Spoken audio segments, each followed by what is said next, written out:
Parameter of law के इस channel में मैं आपका हार्दिक स्वागत करता हूं। आज इस चैनल में मैं इंडियन एविडेंस एक्ट भारतीय साक्ष्य अधिनियम 1872 के कुछ महत्वपूर्ण बिंदुओं को बताने जा रहा हूं। सबसे पहले भारतीय साक्ष्य अधिनियम का उद्भव 1 सितंबर 1872 से लागू किया गया।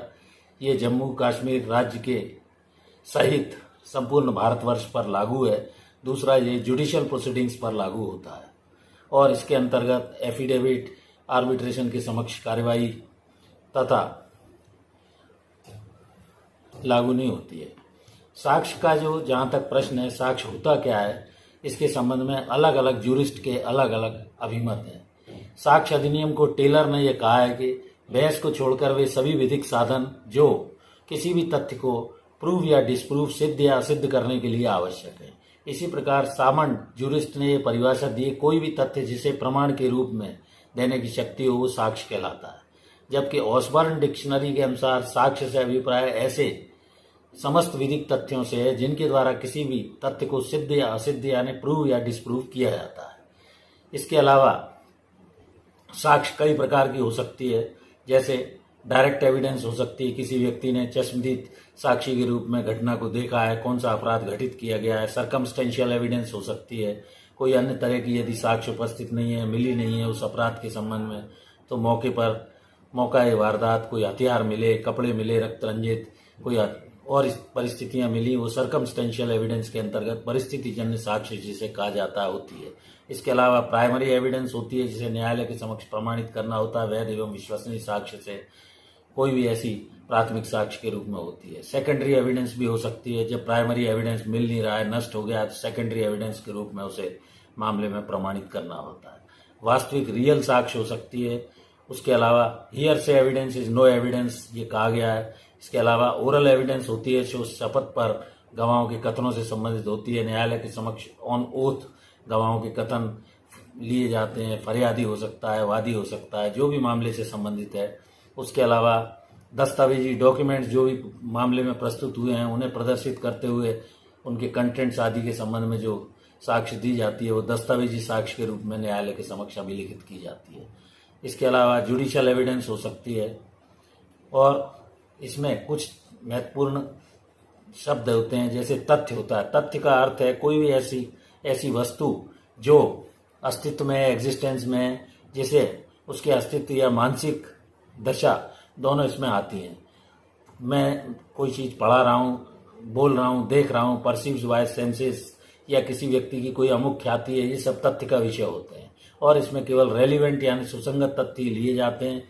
इसके अलावा इनकंसिस्टेंट या इररेलिवेंट तथ्यों को साक्ष्य में न्यायालय द्वारा ग्राह्य नहीं किया जा सकता। तथ्यों के प्रकार में मुख्यतः सुसंगत यानी रेलिवेंट फैक्ट और फैक्ट इन इश्यू विवाद्यक तथ्य दो तरह के होते हैं। इसके अलावा एक तथ्य दूसरे से सुसंगत या रेलिवेंट तब कहा जाता है जबकि तथ्यों की सुसंगति से संबंधित एवं इस अधिनियम के उपबंधों में निर्दिष्ट प्रकारों में से किसी भी प्रकार से वह तथ्य एक तथ्य दूसरे तथ्य को संशक्त करता है अर्थात शक्तिशाली बनाता है और एक दूसरे से जुड़ा हुआ होता है, रेलिवेंट फैक्ट्स कहलाता है। उपधारणा, जहां तक प्रश्न है, उपधारणा में प्रिज्यूम, शैल प्रिज्यूम और कंक्लूसिव, किसी भी तथ्य के अस्तित्व में होने के संबंध में ऐसा निष्कर्ष या अनुमान निकालना जो बिना साक्ष्य के कुछ दूसरे तथ्यों के आधार पर जो पहले से ही साबित है निकाला जा सकता है, इसको मैं प्रिज्यूम कहा जाता है।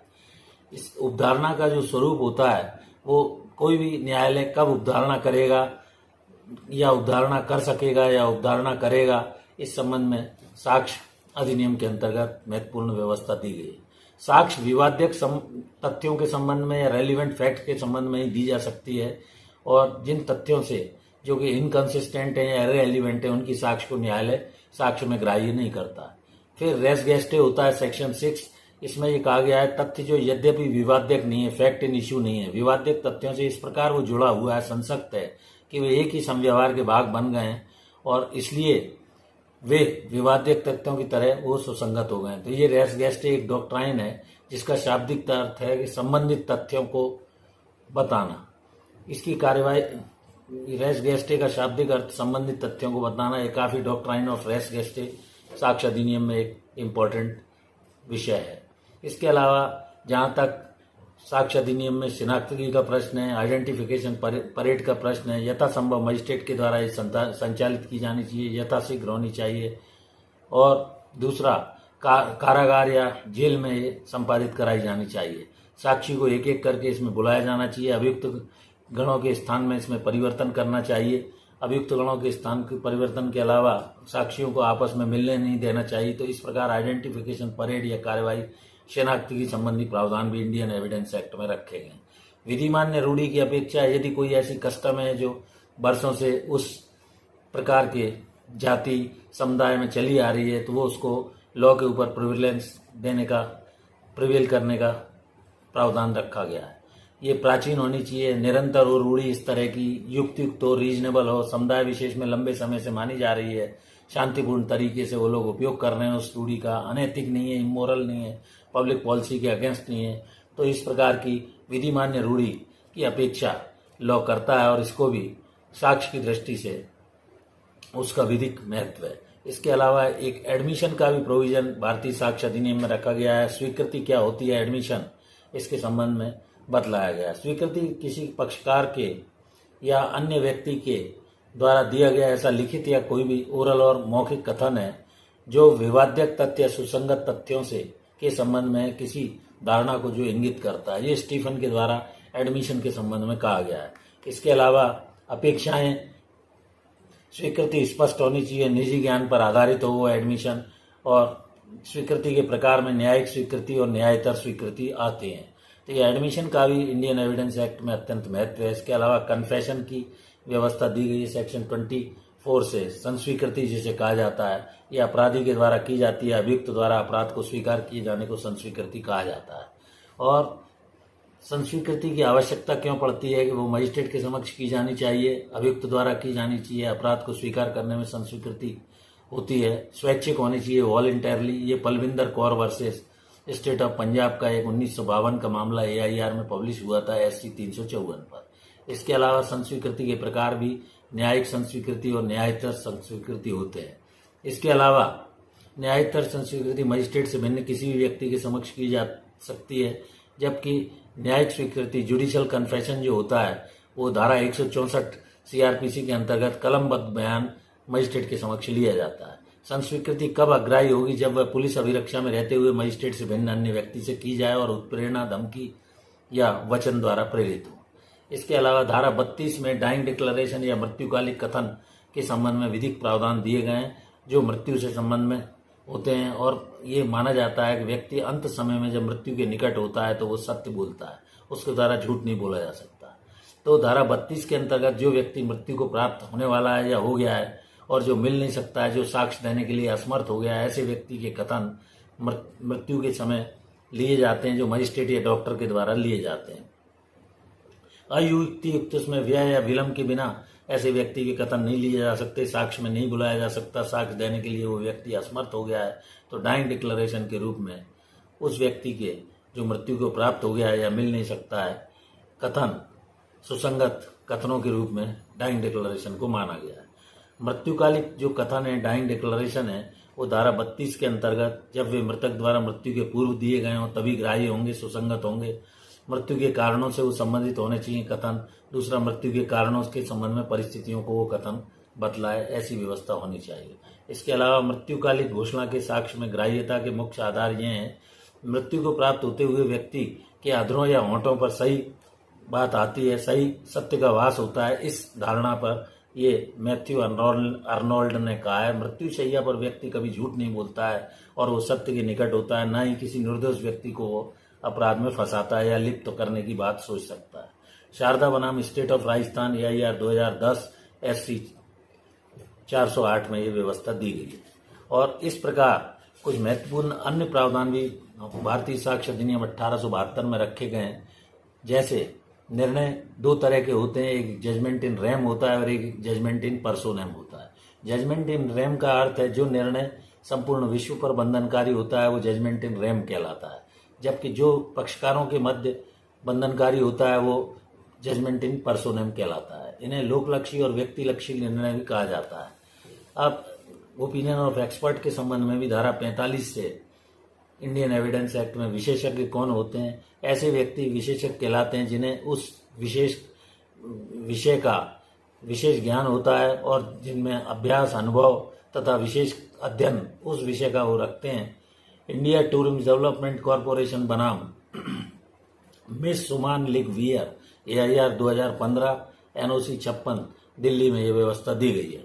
इसके अलावा विशेषज्ञ की जो राय है, ओपिनियन ऑफ एक्सपर्ट, उसका एक विशेष महत्व होता है जो विदेश विधि से संबंधित या विज्ञान या कला या हस्तलेख या अंगुल चिन्ह के संबंध में अपनी विशेषज्ञ की राय देते हैं।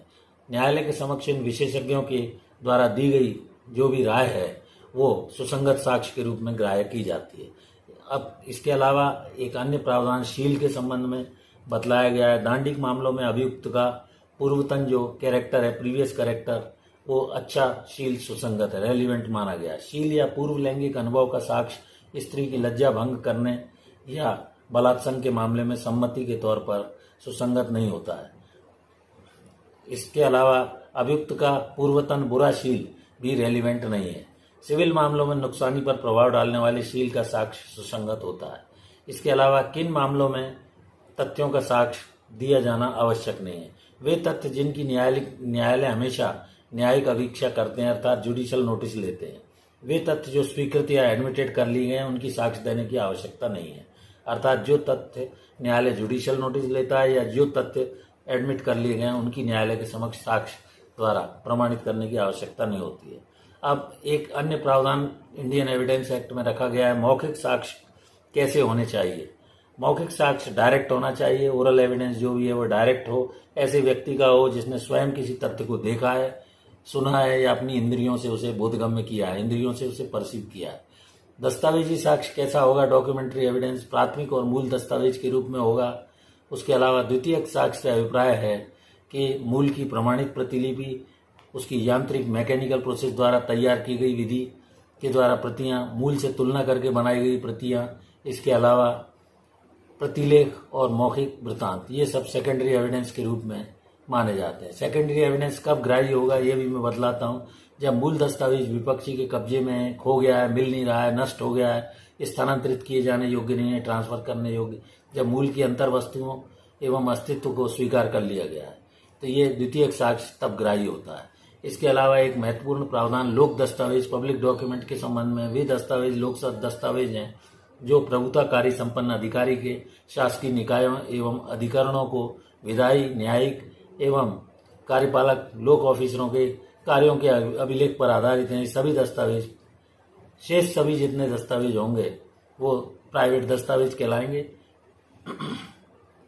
किन दस्तावेजों के सम्यक निष्पादन एवं हस्ताक्षरित होने की प्रिजम्पशन या उपधारणा न्यायालय करेगा? जो 30 साल से पुराना कोई भी डॉक्यूमेंट है और उचित अभिरक्षा से प्रस्तुत किया गया है, उन दस्तावेजों को न्यायालय सम्यक एग्जीक्यूट हुआ था और उस पर उस व्यक्ति द्वारा हस्ताक्षर किए गए थे, ऐसी प्रिजम्पशन करेगा। अब एम्बिग्विटी, संदिग्धता कितने प्रकार की? संदिग्धता 2 प्रकार की होती है, एक प्रत्यक्ष यानी डायरेक्ट संदिग्धता और दूसरी अप्रत्यक्ष संदिग्धता। प्रत्यक्ष संदिग्धता या पेटेंट एम्बिग्विटी वहां उत्पन्न होती है जहां दस्तावेज की भाषा अस्पष्ट हो, अनिश्चित हो और त्रुटिपूर्ण हो। ऐसी स्थिति में दस्तावेज का कोई अर्थ नहीं निकलता हो। जबकि अप्रत्यक्ष या इनडायरेक्ट लेटेंट एम्बिग्विटी वहां उत्पन्न होती है जहां दस्तावेज की भाषा स्पष्ट एवं निश्चित तो हो, लेकिन इन परिस्थितियों का प्रयोग किया जाए जहां संदिग्धता पैदा हो जाती है। तो इस प्रकार कुछ महत्वपूर्ण प्रावधान मैंने इस वीडियो में बतलाया है। अगले पार्ट में मैं इसी से संबंधित आगे के प्रावधान, सबूत के भार से लेकर न्यायाधीश और जूरी असेसरों को प्रश्न पूछने की कौन कौन सी शक्ति है इस संबंध में बतलाऊंगा। Thank you for watching this video. इस वीडियो में